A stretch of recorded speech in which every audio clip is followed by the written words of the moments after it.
por inversión del 2% del PIB en infraestructura física y social. Vamos a comparar las dos infraestructuras. La azul oscura es inversión en construcción, la azul clara es inversión en cuidado. Aquí está Australia, Dinamarca, Alemania, Italia, Japón, Reino Unido y Estados Unidos. En todas ellas, la tasa de ocupación es mucho más si se hace inversión en infraestructura social que si se hace inversión en infraestructura física. Por una razón muy sencilla, porque la infraestructura social es intensiva en mano de obra, ¿sí? Entonces, miren las diferencias. Entonces, un aumento, y esto es para acoger a todos estos economistas neoliberales que están hablando tanto de infraestructura física, ahí tienen, miren lo que produce la infraestructura en cuidado, infraestructura tanto física como de nueva fuerza laboral. Y miremos la otra, la siguiente, esto es brecha de género en tasa de ocupación por inversión del 2% del PIB. La de arriba es toda la inversión en construcción y la de abajo es inversión en cuidado. Miren, en Australia, Dinamarca, Alemania, Italia, Japón, Reino Unido, Estados Unidos, sobre todo Estados Unidos, miren cómo se reduce la diferencia en las tasas de ocupación de hombres y mujeres, ¿sí? Cuando se hace una inversión en infraestructura social. Esto acaba de salir, se lo recomiendo, es un estudio del International Trade Union Confederation, acaba de salir en octubre de 2016. Muero por hacer este estudio para América Latina, para mostrar cómo podría ser esto en América Latina.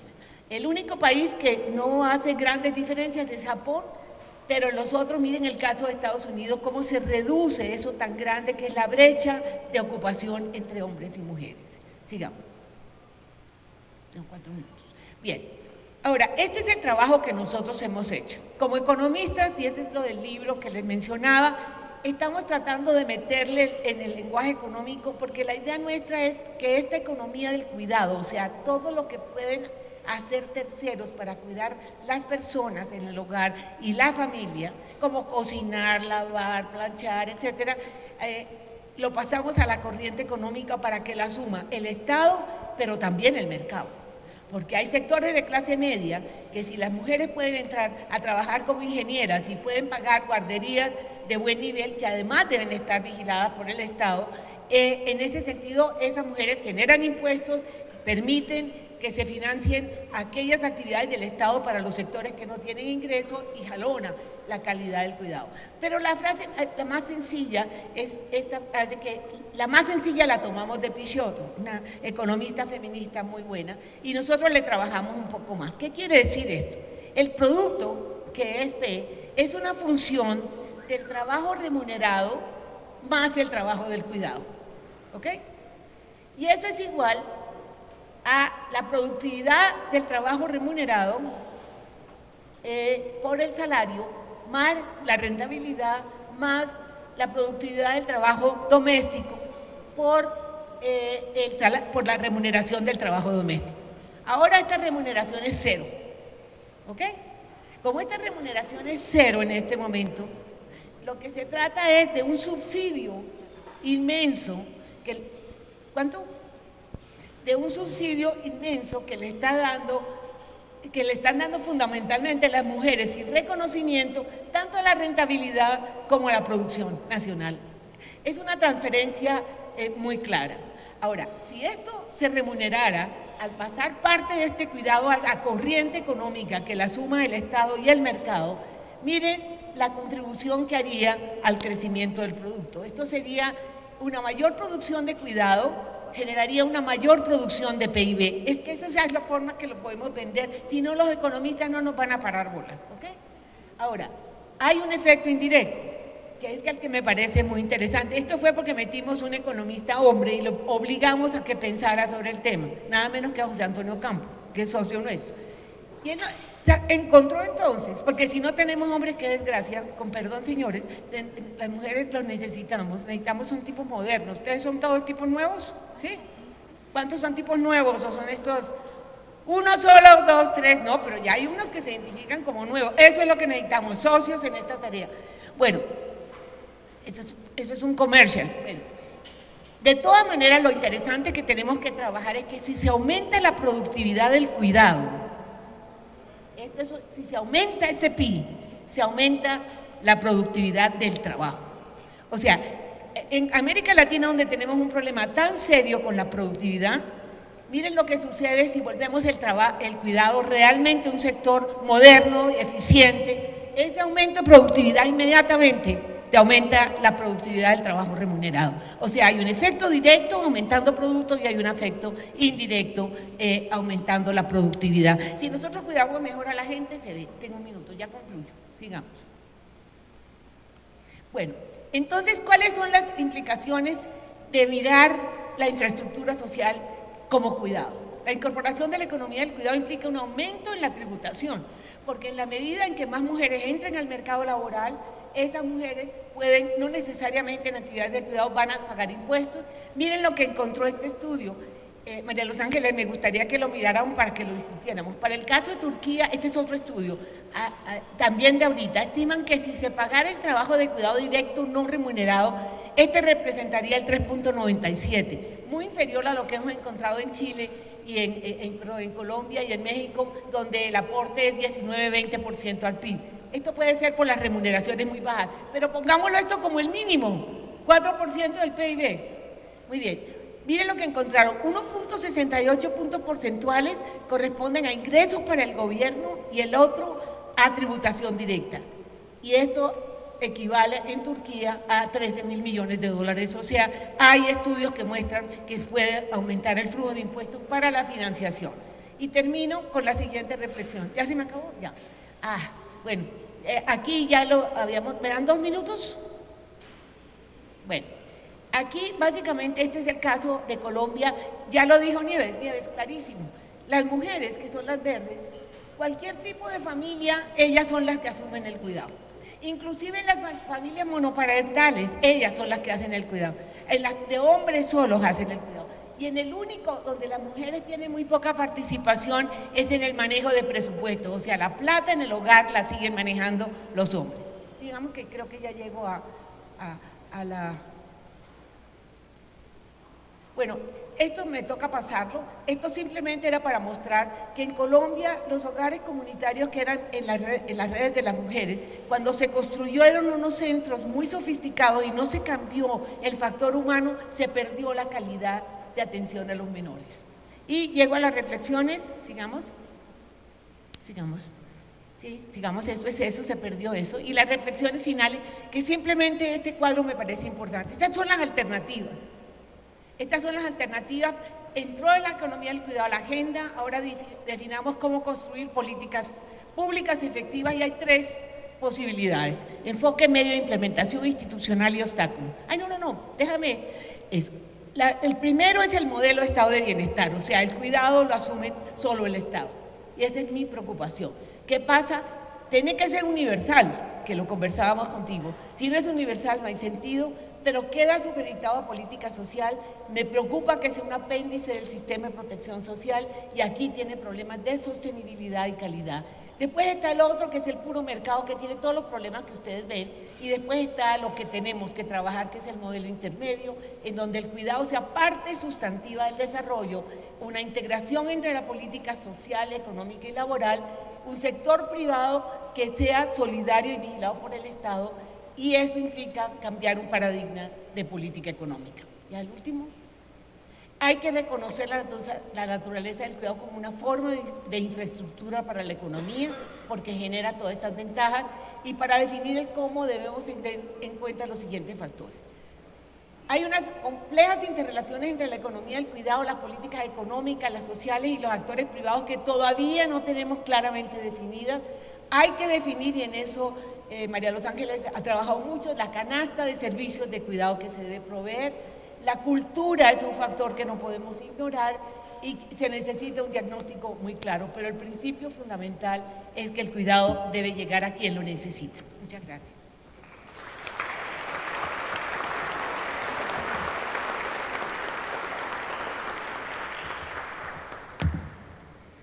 Hola. Sí. Muchísimas gracias por la presentación. Ahorita vamos a escuchar la participación de Pablo Mazzini. Él es secretario adjunto de la Secretaría Nacional de Cuidados del Ministerio de Desarrollo Social desde marzo del 2015. Él es máster en Políticas Públicas y Sociales por la Universidad Pompeu Fabra de Barcelona. Se ha desempeñado como consultor para el BID, UNICEF y desde 1980 ha trabajado en proyectos y programas en el área social, fundamentalmente dirigidos a infancia y adolescencia, con participación directa en el diseño, implementación, gestión y monitoreo de programas educativos dirigidos a niñas, niños y adolescentes. Posee experiencia de trabajo en diferentes marcos institucionales gubernamentales a nivel local y nacional y no gubernamentales en el medio urbano rural y así como en iniciativas regionales vinculadas a la educación.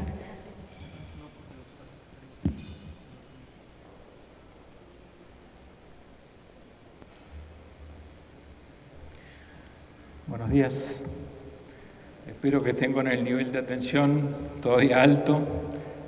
Yo voy a intentar sintetizar en 25 minutos lo que venimos haciendo en Uruguay. No quería dejar pasar, antes de hacer la presentación, de 3 comentarios. Uno de un agradecimiento desde el gobierno nuestro a la invitación que nos hicieran ustedes para compartir la experiencia de Uruguay, porque sabemos que al compartir también nos vamos a llevar muchos aprendizajes. Estamos en una fase incipiente de implementación y por lo tanto gustosos de recibir preguntas y seguir reflexionando. La segunda es una personal y política, el agradecimiento al pueblo mexicano, que fue un pueblo que siempre en los periodos más duros de nuestra historia, del año 70 y pico, tiempos de oscuridad, nos recibieron a muchos de nuestros compatriotas. Y lo tercero es felicitarlos por la diversidad de actores que han convocado a este evento, porque difícilmente el tema de cuidado sea un tema que se pueda abordar de una manera sectorial, requiere de muchos actores, del Estado, una voluntad clara política del Estado, que tiene un liderazgo fundamental que solo da la legitimidad del voto ciudadano, pero también actores de la academia. Yo miraba entre los invitados, actores de la academia, de los sindicatos, de organizaciones sociales. Una política pública de esta naturaleza necesita una amplísima base social para ser sustentable. Necesitamos pensar quién va a defender esta política con independencia de los cambios de gobierno que podamos tener. La tercera, el tercer comentario tiene que ver con la lógica de las familias cuando uno se va de viaje, ¿no? ¿Qué vas a hacer, papá? Me preguntaban mis 3 hijos, ¿no? O sea, bueno, voy a México, voy a hablar del sistema de cuidados. Y ellos me decían, pero vas a ir a ese país, vas a hablar del sistema de cuidado cuando tenés esa normal que está hablando de hacer un muro con México. Entonces yo le decía, sí, es terrible lo que se está anunciando, vergonzoso, pero nuestro desafío va a ser hablar de otros muros, no de ese muro. Ese muro es muy grotesco y seguramente sea fácil que convengamos en que es un desastre y sea fácil ponernos de acuerdo.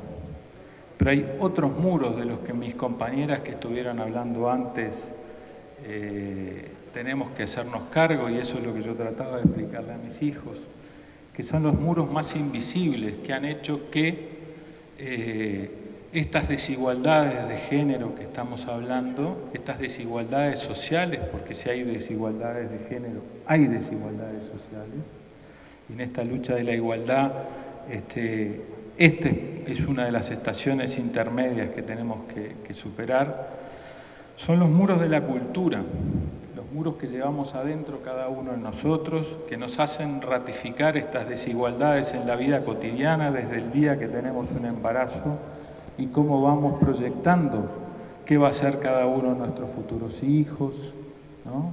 Cómo pensamos que los vamos a educar. Ahí se empieza a jugar el partido también de la reproducción de estas desigualdades. Muros que vamos a encontrar también adentro de las instituciones educativas. Nuestras instituciones educativas reproducen estos modelos. Este no es un combate solo a la interna de las familias, es en el conjunto de la sociedad, pero cuando empezamos a hilar más fino dónde se dan estas batallas, se dan también en las instituciones educativas, que son bastante resistentes a los cambios, con perdón de los maestros y profesores que puedan estar aquí.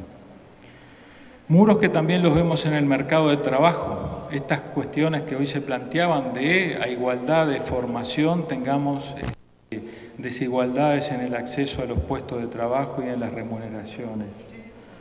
Desigualdades entre las instituciones cuando piensan fragmentadamente la realidad, porque yo soy de la institución salud y hace años que estoy trabajando y yo soy de la institución de educación, se van a resistir a los cambios que un sistema de cuidado viene a provocar, porque un sistema de cuidados viene a provocar y a interpelar cómo se están ejerciendo las prácticas adentro de las instituciones educativas y las instituciones de la salud. Y hay fronteras que tenemos que discutir, porque seguramente los cuidados tienen mucho que ver con lo sociosanitario, pero también con lo socioeducativo. Entonces, bueno, con todo esto, que ya se me habían aburrido 2 de mis hijos, llegaba pensando, ¿no?, cómo iba a presentar esto del sistema acá. Les decía también a ellos que sin ninguna duda estos muros son los que frenan nuestro desarrollo social y nuestro desarrollo económico. No hay desarrollo económico si no hay desarrollo social.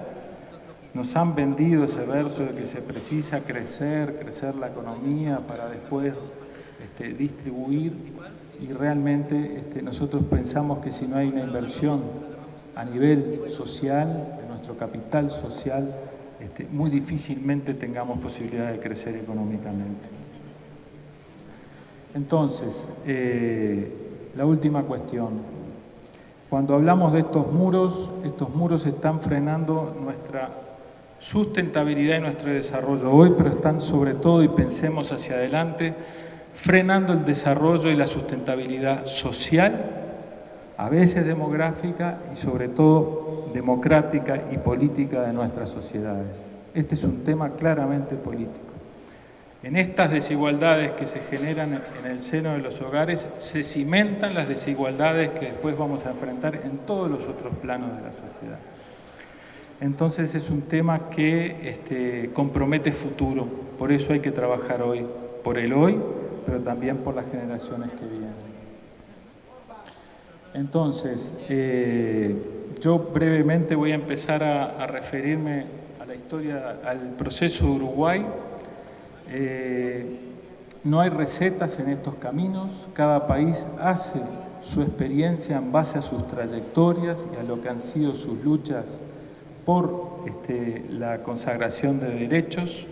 Uruguay hoy tiene, producto de muchas políticas sociales, una esperanza de vida situada en casi 77 años. Ha ido mejorando el gasto público social, hoy está en el 23% del PIB. Y un dato, porque hemos hablado de la importancia de que estas políticas tengan presupuesto, el sistema de cuidados representa el 20% del total de los recursos incrementales que definió este gobierno para este periodo, siendo que estamos en un contexto de restricción, ¿verdad? Entonces es un esfuerzo importante, ¿tá? Esta es una prioridad, quiero decirlo, es una prioridad política de todo el gobierno y fundamentalmente del presidente de la República, ¿tá? Y como les decía, llegamos a esta situación porque en Uruguay se han dado una serie de avances en materia de reducción de la pobreza. No podríamos estar hablando de esta situación de los cuidados hoy si no hubiéramos revertido la pobreza. Piensen que teníamos un 60% de los niños pobres menores de 6 años en el año 2004 cuando asumía el gobierno del Frente Amplio, y hoy tenemos una lamentable situación del 20%, pero hemos reducido 40 puntos. ¿Tá? Entonces venimos avanzando, tenemos ley para los trabajadores rurales, ley para el trabajo doméstico, hicimos una reforma tributaria, no teníamos IRPF, ahora lo tenemos, era muy regresivo nuestro sistema tributario. Y todo este conjunto de acciones, la reforma de la salud, la reforma educativa, nos fueron poniendo en condiciones de poder enfrentar el tema de los cuidados ya como una decisión política más fuerte. Sin embargo, todos estos avances que hemos conseguido y este sistema de cuidados incipiente están amenazados, francamente, porque hoy estamos ante un reto de desaceleración económica, ¿no? Y de crecimiento del malestar y de crisis política que estamos viendo en distintos países de la región. De manera que nuestro desafío global, además de desarrollar el sistema, será defender las conquistas que hemos logrado, seguir sumando personas rezagadas al desarrollo y abordar los obstáculos para construir más igualdad. Yo quisiera que fuéramos para atrás un poquito porque me parece que hay unas cuestiones de definición que son importantes. En nuestro proceso de construcción del sistema de cuidados fue necesario discutir y ponernos de acuerdo desde el punto de vista conceptual de qué estábamos hablando cuando hablamos de dependencia. ¿Tá? ¿Por qué son importantes estas definiciones? Porque después hay que operativizarlas y nos dan claridad o no nos dan claridad a la hora de definir los instrumentos de la política.